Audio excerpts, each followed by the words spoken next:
안녕하세요. 지긋지긋한 결혼 생활을 했던 30대 여자랍니다. 제가 결혼을 해보니 왜 그렇게 다들 결혼을 신중해야 한다며 말리는지 알겠더라고요. 정말 사랑해서 이 사람과 영원히 함께하고 싶은 마음에 결혼이란 걸 선택했으나 결혼이 두 사람만의 문제는 아니란 걸 실감하게 되었습니다. 전 아래 남동생이 있고 호르몬이와 저희 남매가 함께 살았어요. 아빠께서는 저희 남매가 어릴 때 이미 저희 곁을 떠나셨죠. 늘 밖으로 돌기 바쁘셨고 가정이 소홀하신 아빠를 더 이상 감당하기 어려우셨던 엄마는 이혼을 결심하신 거라 합니다. 그 후 친정엄마께선 여자 몸으로 홀로 저희 남매를 키우시느라 참 악착같이 사셨어요. 그게 어린 제 눈에도 제 동생 눈에도 보였기에 나중에 커서 내가 돈을 벌면 꼭 우리 엄마 호강시켜 드려야지 늘 그렇게 생각을 했었습니다. 엄마께서는 본인에게는 아끼며 사셨지만 저희 남매에게는 아낌없이 사셨고 열심히 살아주신 덕분에 부족함 없이 유복하게 자랄 수 있었어요. 그게 다 엄마의 희생 덕분이란 걸 알기에 저랑 동생은 사회생활을 시작하고서 돈을 벌게 되고부터는 엄마께 늘 효도하려고 바빴습니다. 참 애틋한 가족이었던 저희 가족은 늘 서로를 위하는 마음이 컸던 가족이었죠. 거기다 일찍부터 돈이란 게 얼마나 귀하면서도 무서운 건지를 알았기에 저도 버는 쪽쪽 저금부터 꼭 해야 한다는 개념이 확 바뀌었던 것 같습니다. 늘 저희 엄마께서 알려주신 게 있었거든요. 사람이 살다 보면 어느 날 갑자기 목돈이 필요한 순간들이 있는데 그럴 때 주변인들에게 아쉬운 소리 하며 살다 보면 너 신용, 이미지가 하락되는 건 한순간이니 꼭 불필요한 소비를 줄이고 모으고 모으라고 말이죠. 엄마의 현명한 덕분에 사회초년생 때부터도 또래 친구들에 비해 돈을 많이 모으고 있는 편이었습니다. 그렇게 영원할 것 같았지만 결국 저희 가족도 헤어짐이란 걸 피할 수 없었어요. 첫째였던 제가 결혼하게 되었죠. 만나던 사람과 진지하게 결혼을 전제로 만나고 있긴 했지만 기약이 없었습니다. 그런데 어느 날부터인가 남편이 확 밀어붙이며 결혼하자고 딱 말을 해버리고 눈 감았다 떠보니 결혼을 했더라고요. 원래 결혼은 한쪽에서 딱 끌고 가야 한다고들 하는데 정말 그런 케이스였어요. 제가 결혼할 때 남편과 약속했던 게 하나 있었습니다. 양가 부모님의 도움을 굳이 받지 말고 우리 능력껏 주제껏 꾸려나가며 채우며 그렇게 살자는 거였죠. 제가 이렇게 했던 이유는 어느 집은 이렇게 했는데 이 집은 이렇게 했네 안 했네 뒷말 나오는 거 싫어서 아예 그런 얘기가 나오지 않도록 저희가 알아서 할게요 라고 선을 딱 그어버리고 싶었습니다. 제 의견에 남편도 동의를 해줬고 실제로 결혼할 때 저랑 남편이 각자 모은 돈과 은행의 힘을 빌려서 모든 걸 해결했어요. 그런데 결혼하고 나니 시모의 입장은 조금 달라졌더라고요. 시모는 하나뿐인 딸 자식을 시집 보내며 아무것도 하지 말라고 정말 아무것도 하지 않는 저희 엄마가 이해가 안 간다고 말씀하셨습니다. 예, 너네 엄마는 어쩜 딸 하나인데 시집 보내면서 정말 아무것도 안 하니? 대단도 하다. 나 같으면 그렇게 못하지. 난 우리 혜진이 시집 보낼 때 빚이라도 내서 다 해서 보내줄 거다. 그래야 그 집에서 무시를 안 당하지. 저희 엄마는 제 성격을 아시거든요. 어머님 안 받겠다면 절대 안 받을 거 아시니 저랑 아범 뜻을 존중해 주신 거죠. 저희가 어린애들도 아니고 자립할 힘도 있는데 굳이 도움을 받을 필요가 뭐가 있겠어요? 막말로 결혼을 저희 둘이 하는 건데 저희 나이에 양가 부모님께 손 벌리는 게 더 웃기지 않나? 안 그래요, 어머님? 손 벌리는 게 아니라 딸이 싫다고 해도 사돈 잘 부탁해요 하면서 좀 챙겨주고 얹어주고 그래야지. 그걸 또 고지고대로 듣고 아무것도 안 하는 건 너무 융통성이 없는 거지. 어머님은 아무것도 못 받으셔서 서운하신 거예요? 상견례 때는 다 좋다고 말씀하셨는데 갑자기 뒤에서 말씀을 바꾸시니까 난감하네요. 차라리 그때 말씀하시지 그러셨어요? 그럼 이 문제는 아범이랑 의논을 해볼게요. 어머님이 아무것도 못 받으신 게 서운하다고 하신다고. 예, 내가 언제 아무것도 못 받아서 그렇다고 했니? 얘 말 참 웃기게 하네. 아서라, 아범 일도 바쁘고 신경 쓸 것도 많은데 뭘 이런 얘기까지 하고 그래? 시몬은 제게 티를 내기 시작했습니다. 분명 남편과 보도가 있는 자리에선 서로 양가 부모님께도 아무것도 해드리지 말고 저희가 알아서 하겠다고 했을 때 현명하다고 해놓고는 이제 와서 말을 딱 바꿔버렸더라고요. 딱 여기서 시모를 제대로 파악할 수 있었습니다. 제가 또 한성질 하기도 하고 아닌 걸 맞는다고 장단 맞추는 성격도 아니라서 시모가 저렇게 트집을 잡으며 말하면 저 역시 지지 않고 말했어요. 시모라고 해서 맞죠. 네, 맞습니다. 알겠습니다. 전 절대 해주지 않았습니다. 그럼에도 불구하고 시모 역시 지지 않고 제게 시집살이를 시키려고 아주 노력하셨어요. 사실 제가 저희 친정집에 대해 자세히 언급을 한 적도 없는데 시모는 혼자 생각에 홀어머니의 남매 키우는 집이니 당연히 형편이 어려울 거라는 생각을 하셨나 봅니다. 그래서 그런지 늘 저희 친정집을 무슨 거지 취급했고 나중에라도 저희 엄마께서 장녀인 제게 빌붙어서 본인 아들이 힘들어질까 그걸 걱정하시며 돌려가셨죠. 그런데 저희 친정집은 형편이 어렵지 않습니다. 살만한 여유 있는 집이고 오히려 시댁보다 더 재산이 있는 상황이었어요. 상황이 이랬어도 굳이 시모에게 솔직하게 털어놓지 않는 이유는 반대로 빌붙을까봐 말하지 않았습니다. 여유가 있다는 걸 알면 괜히 시모가 돈 요구를 할 것 같아서 그게 싫어서 그냥 시모의 생각대로 여유가 없는 척했어요. 차라리 거짓 취급받는 게 열받아도 마음을 편했으니 말이죠.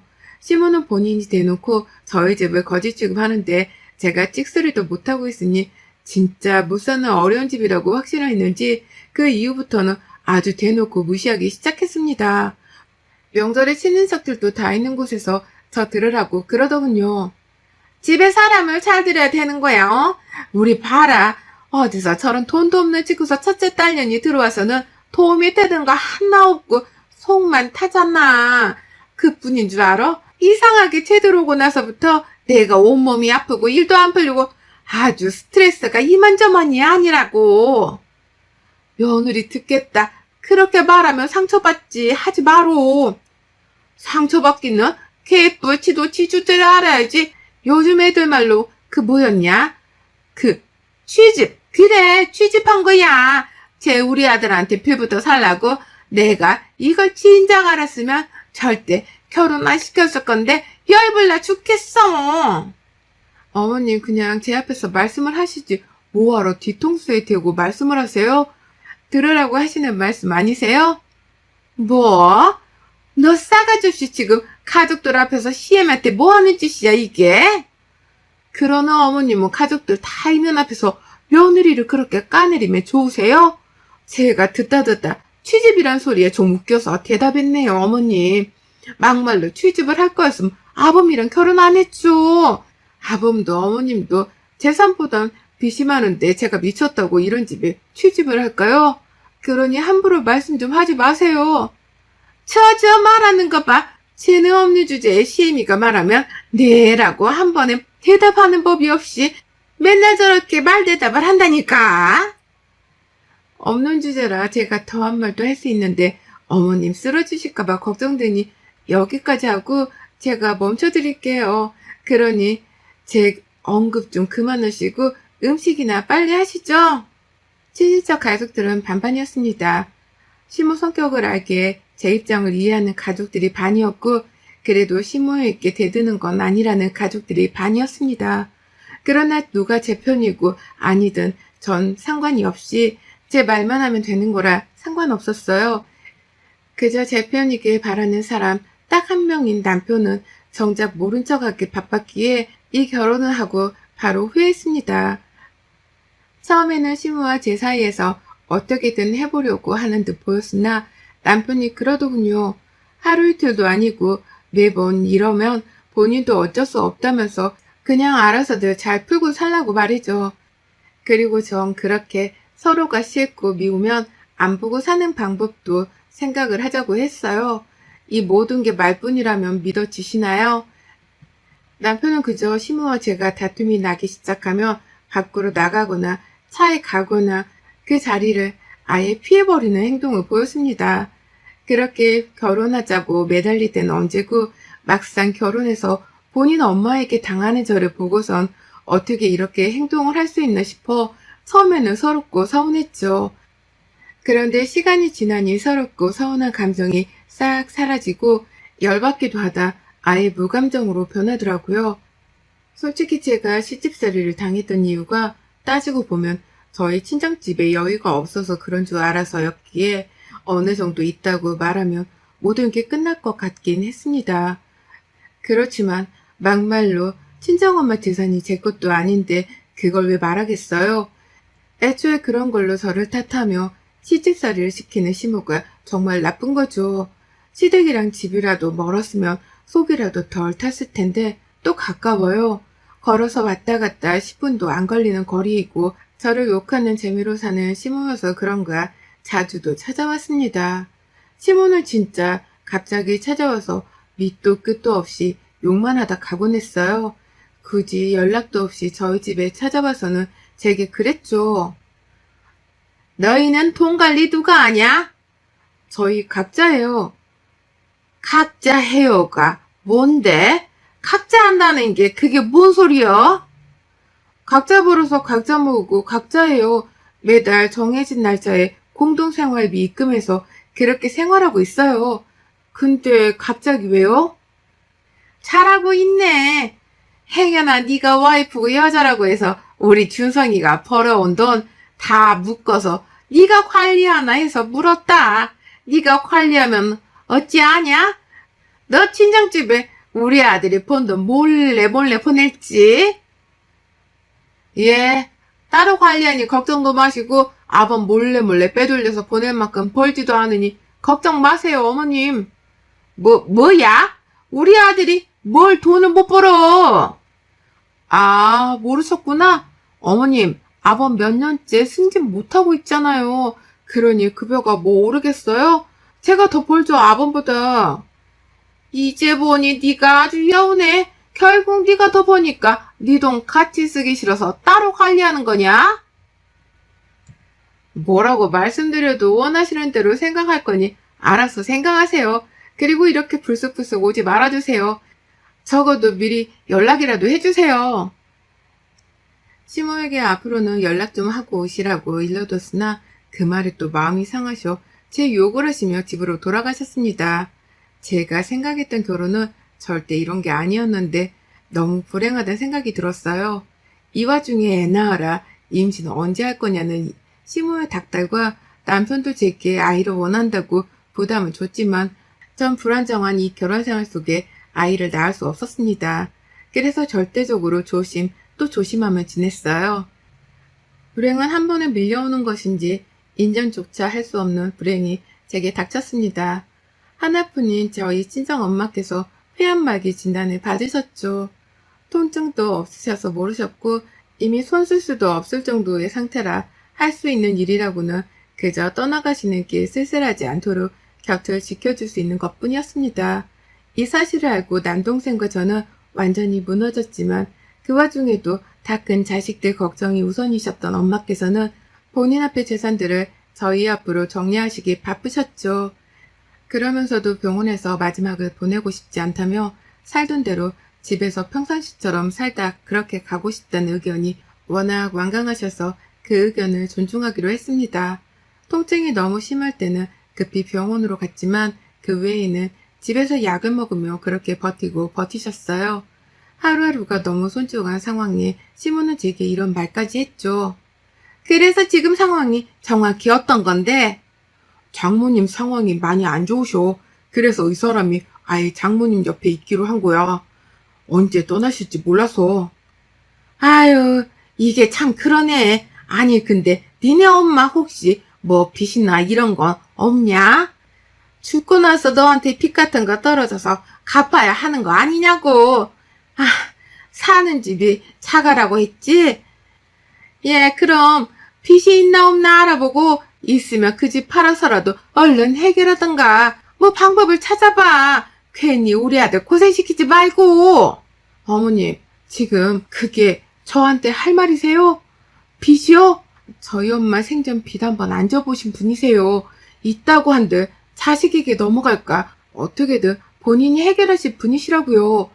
저희 엄마가 어디 어머님 같은 줄 아세요? 엄마가 오늘 내일 하시는 이 와중에 어떻게 그렇게 말씀을 하세요? 야, 네가 자식 새끼를 낳아서 키워봐. 당연히 내 자식 고생할 게 눈에 먼저 보이지. 더군다나 며느리네 집구석비 때문에 내 새끼가 고생할 게 눈에 보이면 어떤 부모가 걱정을 안 하겠냐. 그딴 거 없다고요. 그니까 제발 조용히 좀 계세요.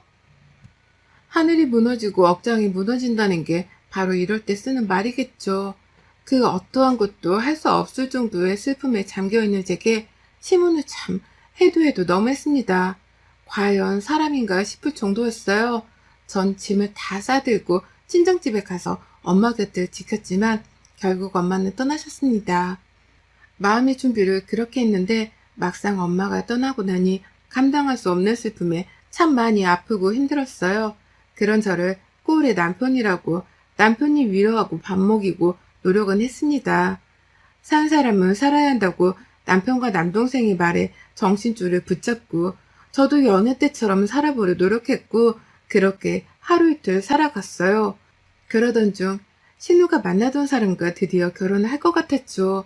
축하는 했지만 제가 정신이 완벽히 돌아온 상황은 아니었기에 떨떠름했던 게 사실이었습니다. 막말로 신우가 결혼을 하는데 제가 뭘 도와야 하는 건 없으니 그저 먼발치서 축하를 해주며 있었던 것 같아요. 그런데 하루는 신우가 시댁으로 오라고 불렀죠. 주말에 집에서 쉬다 남편과 같이 시댁으로 갔고 거기엔 신우와 신모가 있었어요. 그리고 제게 이런 말을 했습니다. 이번에 혜진이 결혼하잖니. 근데 이게 아유 결혼 준비해보니까 돈이 얼마나 딸리던지 우선 할 건 다 했고 집이 문제거든. 그래서 말인데 너네 엄마 살던 집 차가였잖니. 그 집 아직 처분 안 했다고 들었는데 거기에 애들 들어가 살라고 하면 어떠니? 뭐라고요? 그니까 엄마네 집을 신우 신혼집으로 쓰게 달라는 게 맞아요 지금? 그래. 어차피 쓰지도 않을 건데 비 얻어서 뭐하니? 그리고 원래 집에서 사람 죽으면 부정 타서 풀기래서 그 집 누가 사지도 않아. 근데 네 신우가 착해서 그런 거 신경 안 쓴다고 네 엄마랑 괜찮다고 하니까 그렇게 하는 걸로 하자. 진짜 어이가 없어서 웃음밖에 안 나오네. 자가집 구할 여력도 없으면 월세살이를 할 것이지 어디 자가를 넘보고 있어? 아가씨 주제껏 살아요 주제껏. 아니면 어머님이 빚을 내서라도 직접 사주시던가요. 저한테 그러셨잖아요. 딸 하나 시집 보내면서 아무것도 안 해주냐고. 본인이면 빚을 내서라도 다 해줄 거라고. 그러니 직접 알아서들 하세요. 야, 넌 어쩜 애가 그렇게 매정하냐. 어차피 쓰지도 않을 풀기란지 좀 필요한 사람이 있으면 어떠니 가족끼리. 아무튼 꼬여서는 이래서 없는 것들은 상종할 게 아닌 거야. 없는 집 딸은 제가 아니라 아가씨죠. 어머님, 비타민 카드 감고 시집가는 건 제가 아니라 어머님 딸이고요. 그럼 뭐 아가씨도 시집가서 저처럼 시집살이 고약하게 당하고 무시당하고 살겠네요? 축하해요 아가씨. 꼭 오래오래 버티고 살길 바랄게요. 결국 전 폭발하고야 말았습니다. 다른 것도 아니고 저희 엄마 집을 내놓으라는 뻔뻔한 태도에 열이 받다 못해서 가만두지 못하겠더군요.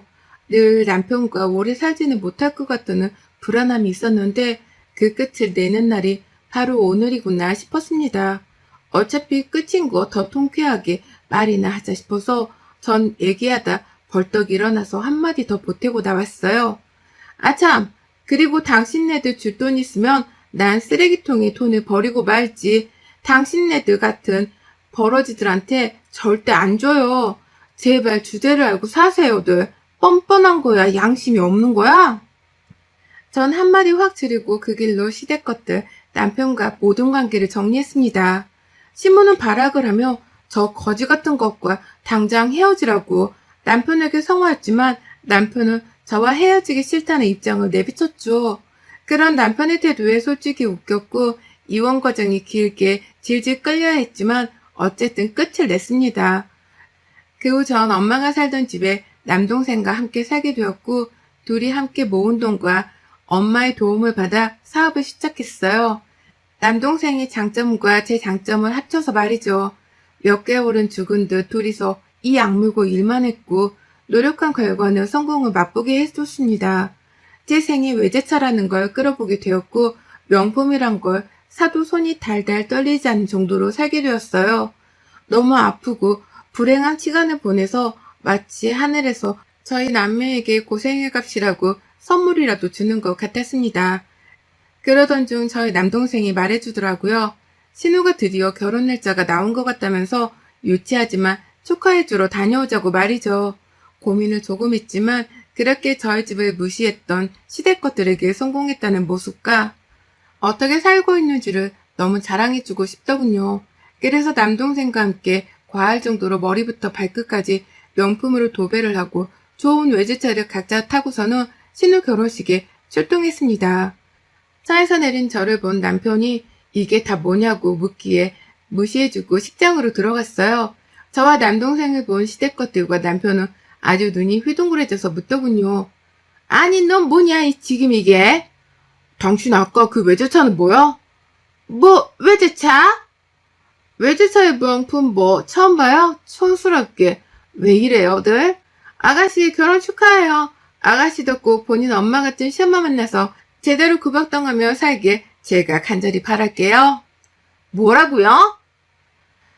그러게들 있을 때 잘하지 그랬어? 잘만 했어봐. 콩고물이라도 떨어졌을 건데 그걸 못 참고 거지구성을 보이고 발악들을 하니 결국 콩고물도 못 얻어먹지. 앞으로도 버러지들끼리 서로 방생하지 말고 온 가족이 똘똘 뭉쳐 함께 살길. 유치하지만 너무 시원한 복수를 해주고 동생과 함께 나왔습니다. 남편놈은 급하게 뛰어나와 저를 잡더라고요. 그걸 대꾸도 해주지 않고 있긴 했지만 제 남동생은 더러운 손 치우라고 수준 떨어진다고 또 시원하게 말해줬습니다. 더 웃긴 건 그 이후에 시모에게 전화가 왔어요. 본인이 그가 너무 심했던 것 같다면서 다시 생각해보라고 말이죠. 다시 합쳐서 살면 본인이 신경 쓰지 않겠다고 본인은 없는 셈 치고 둘만 행복하게 살라고 하는데 진짜 웃기더라고요. 그래서 다시 한번 더 말해줬습니다. 아직도 지가 내 시애미인 줄 아나?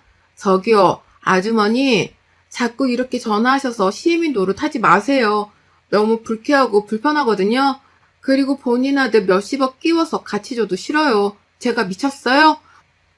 늙고 비짓는 호레민 집안의 장남인 인간이랑 다시 합치게? 돌지 않고서야 절대 안 하죠. 너 해도 정말 말이 너무 심한 거 아니니? 아주머니라니. 웃기네. 진짜 그럼 그쪽이 뭔데요? 이혼한 지가 언젠데 아직도 시애미 노릇이야? 왜요? 돈 좀 있고 잘 나가니까 이제야 며느리 갖고 욕심나세요? 웃기고 있네. 그쪽도 줄 돈 있음 쓰레기통에 버리고 말지. 아무튼 자존심이란 게 있다면 제발 그만 연락들 좀 하세요. 저랑 전화를 끊고 시모는 울었다네요. 그걸 또 굳이 전하는 전 남편에게도 앞으로 제발 연락하지 말라고 선을 딱 그었습니다. 있을 때 잘하지. 이제 와서 제가 잘 나가니 배 아파 죽는 시댁 것들과 전 남편을 보니 고소하고 웃겨 죽겠더라고요. 조용히만 평범하게만 살았어도 어른이 알아서 힘들 때 도와줬을 건데 본인도 복을 발로 찬 거 아니겠습니까? 지금은 남동생과 함께 하루하루를 알차고 행복하게 보내고 있어요. 구독자분들도 혹시 서글프게 아프게 당하시는 일이 있다면 당하지만 마시고 시원하게 할 말은 하시길 바랍니다. 여러분의 생각은 댓글로 남겨주세요. 오늘도 시청해주셔서 정말 감사합니다.